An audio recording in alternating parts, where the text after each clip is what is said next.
اور اسی مثبت سوچ کو آگے لے کر چلنا ہے. اور جیسے میں نے کہا کہ سیاست پہ تنقید ہوتی رہتی ہے مگر ریاست پہ تنقید نہیں ہوتی. یہ فرق جاننا ہے کہ سیاست پہ ہے اور ریاست پہ نہیں ہے, کیونکہ ریاست مضبوط ہے تو ہم سب مضبوط ہیں. تو میں شاکر بھائی, آپ کے تمام ساتھی, انصر صاحب اور جتنے بھی منتظمین ہیں ان کو یہ یقین دلاتا ہوں کہ یہ منسٹری آپ کی منسٹری ہے. ہمارے دروازے آپ کے لیے کھلے ہیں. آپ جب بھی, اللہ کرے کہ کوئی ایسا مرحلہ نہ آئے, مگر جب بھی ہمیں آواز ماریں گے تو آپ ہمیں ہمیشہ اپنے سے ایک قدم آگے پائیں گے کہ ہم آپ کے آگے کھڑے ہیں. اور جس طرح میں نے ڈیجیٹل پلیٹ فارمز کی بات کی کہ ان کی سپورٹ کے لیے, ان کو مین سٹریم میں لانے کے لیے ہم ایک پالیسی بنا رہے ہیں جس سے ہمیں یہ آسانی ہوگی کہ ڈیجیٹل پلیٹ فارمز کو سپورٹ بھی ملے. اور دیکھیے ڈیجیٹل پلیٹ فارمز کی ویورشپ بڑھ رہی ہے, اور رائٹلی سو, کیونکہ اب ہر چیز اسمارٹ فون کے اوپر ہے. پاکستان میں انٹرنیٹ یوزرز کی تعداد بڑی ہے, پاکستان میں اسمارٹ فون یوزرز کی تعداد بڑی ہے. اتنی کئی ملکوں کی پاپولیشن نہیں ہے جتنے ہمارے یہاں پہ اسمارٹ فون یوزرز ہیں. میں ابھی آذربائیجان میں موجود تھا تو ہمارا اپنا ایک انفلوئنسر ہے, وہ ساتھ تھا, تو میں آذربائیجان کے منسٹر کو کہا, میں کہ اس کو پوچھو کہ اس کی جو سب سے ویوڈ ویڈیو ہے اس کی کتنے ویوز ہیں.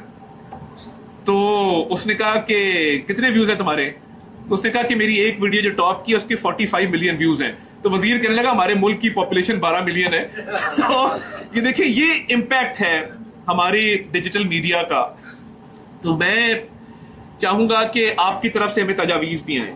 یہ صرف یہ نہ ہو کہ ہم تقریریں کریں اور یہاں سے چلے جائیں.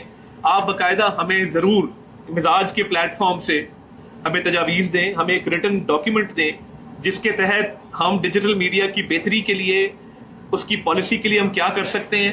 باقی دیگر پلیٹ فارمز کو بھی ہم اس پہ لے کے آئیں گے. اور جس طرح دیکھیے APNS ہے, CPNE ہے, PBA ہے. میں کچھ لوگوں سے میری بات ہوئی کہ ہمیں ڈیجیٹل جو براڈ کاسٹرز ہیں, ڈیجیٹل جو میڈیمز ہیں, اس کا بھی ایک پلیٹ فارم بنانا ہے جس پہ ایک ایسوسیشن بنے اور ایک جوائنٹلی تجاویز بھی سامنے آئے. یہ کام کسی نہ کسی نے کرنا ہے, کبھی نہ کبھی کرنا ہے. ہم ابھی نہیں کریں گے تو اس کی ضرورت پیش آئے گی 4 سال بعد, 5 سال بعد. تو یہی وقت ہے. اور میں سمجھتا ہوں کہ مزاج کے پلیٹ فارم سے آج میں تمام ڈیجیٹل پلیٹ فارمز کو یہ کہتا ہوں کہ مل بیٹھیں, ایک ایسوسیشن بنائیں تاکہ ہمارے پاس بھی کانٹینٹ کے حوالے سے کوئی ایڈیٹوریل پالیسی ہو. آپ نے بہت اچھا کیا کہ ایڈیٹوریل بورڈ بنایا اور اتنے نامور صحافیوں کو, سینئر صحافیوں کو اس میں رکھا, تاکہ ایک رسپانسبلٹی رہے گی, احساس ذمہ داری رہے گا.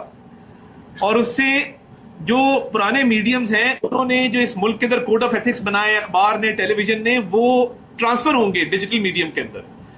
تو یہ تجاویز کچھ میری تھیں جو میں چاہتا ہوں کہ آپ اس کو ضرور ٹیک اپ کریں, ہمیں بتائیں, ہماری رہنمائی کریں. اور آپ جس طرح کریں گے ہم انشاءاللہ تعالیٰ اس معاملے کو مزید آگے مؤثر طریقے سے آگے لے کے چلیں گے اور ڈیجیٹل میڈیا کو ایک آفیشیل شکل دیں گے, ایک سٹرکچر اس کا بنائیں گے تاکہ ڈیجیٹل میڈیا جو ہے وہ کسی ایک نہ صرف وہ آگے بڑھ سکے, ہم اس کو سپورٹ کر سکیں, بلکہ یہ دونوں سائڈ سے چلے گا کہ وہاں سے بھی ایک code of ethics, editorial policy, یہ ساری چیزیں اس کے اندر آئیں. کیونکہ وے فارورڈ از ڈیجیٹل. دنیا کے اندر پاکستان کی IT ایکسپورٹس بڑھ رہی ہیں, پاکستان کے IT پروفیشنلز کی تعریف ہو رہی ہے, پاکستان کے ڈیجیٹل پلیٹ فارمز کو مانا جا رہا ہے. اور جنگ میں جو مؤثر کردار ڈیجیٹل میڈیا نے ادا کیا, جہاں پہ اخبارات اپنا کردار ادا کر رہے تھے, جہاں پہ ٹی وی چینلز نے بہت اعلیٰ کردار ادا کیا, ٹی وی اینکرز نے بڑا کردار ادا کیا, وہیں پہ فرنٹ لائن پہ ڈیجیٹل میڈیا کا بڑا مؤثر کردار ہے. تو ہم چاہتے ہیں کہ اسٹیٹ کی مضبوطی کے لیے, ملک کی سالمیت کے لیے, ملک کے وقار کے لیے, ملک کی عزت کے لیے ڈیجیٹل میڈیا ایک ایسا ٹول ہو کہ جو دشمن کو جواب دے دشمن کی زبان کے اندر, اور لوگ کل کو کہیں کہ پاکستان کے ڈیجیٹل میڈیا سے پنگا نہ لینا. یہ جب اسٹیٹ کی بات آتی ہے تو یہ اکٹھے ہو جاتے ہیں اور ان کی بڑی مضبوط ڈیجیٹل پالیسی ہے. یہ خواب ہے اس ملک کے لیے. تو میں سیاستدانوں بولتا رہوں گا, چپ کرنا تو میں آتا نہیں, ہم سنتے کم ہیں بولتے زیادہ ہیں. تو میں بس ان اشعار کے ساتھ آپ سے اجازت چاہوں گا اور اس ملک کے حوالے سے. اور دیکھیے جو اس وقت ٹیم ورک ہے پولیٹیکل گورنمنٹ کا, انسٹیٹیوشن کا, میں سمجھتا ہوں کہ یہ ایک آئیڈیل ٹیم ورک ہے اس ملک کی ترقی کے لیے. اور جس طریقے سے اداروں کے ساتھ ہم آہنگی ہے, ملک ترقی کر رہا ہے, سٹیبلٹی ہے, اکنامک سٹیبلٹی ہے, تو یہ انشاءاللہ تعالیٰ فیوچر بڑا برائٹ ہے. اور میں خصوصی طور پہ دیکھیے کل عوام کا شکریہ ادا کرتا ہوں کہ ہری پور سے لے کے تو ڈیرہ غازی خان تک جو مسلم لیگ نون کے امیدواروں پر اعتماد کا اظہار کیا، اور یہ اللہ تعالیٰ کی مہربانی ہے کہ ایک پازیٹیو ٹریجیکٹری ہے. میری بہت سارے لوگوں سے بات ہوئی تو انہوں نے کہا کہ جو لوگ فینس سٹرز تھے یا پارٹی سے علیحدہ ہو گئے تھے وہ بھی کل آئے ووٹ ڈالنے، کیونکہ ان کو نظر آ رہا ہے کہ نہ صرف اکانومی ٹرن اراؤنڈ ہوئی ہے، ملک کی عزت بنی ہے، بلکہ حالات بہتر سے بہترین ہوتے جا رہے ہیں دن بدن. تو اس پہ بھی اللہ تعالیٰ کا ہم شکر ادا کرتے ہیں. تو ان اشعار کے ساتھ کہ اس ملک سے ساری ہماری فضیلتیں ہیں، اس ملک سے یہ ساری رونقیں ہیں، اس ملک سے ساری برکتیں ہیں.